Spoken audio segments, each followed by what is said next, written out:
Sabato 10 gennaio, Sant'Aldo Eremita.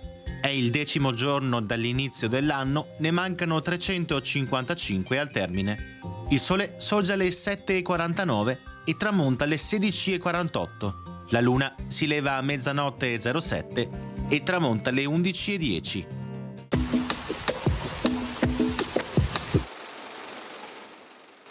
Trionfale arrivo del neodoge Francesco Morosini, che torna dalla Morea. Per prima cosa, sceso dalla nave, Morosini depone le insegne di capitano generale da Mar.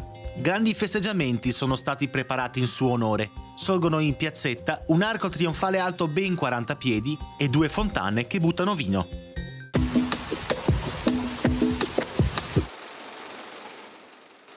Le previsioni per domani.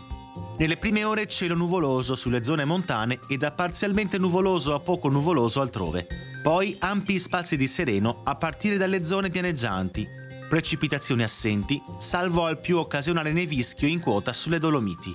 Venti almeno a tratti significativi da nord-ovest in quota, episodi di fenne nelle valli e sulla fascia pedemontana. Per le temperature minime prevale una diminuzione, un po' più significativa sulle Dolomiti e più modesta altrove. Per le temperature massime sono attese contenute variazioni di carattere locale, tra cui spiccano diminuzioni in montagna e aumenti sull'entroterra pianeggiante.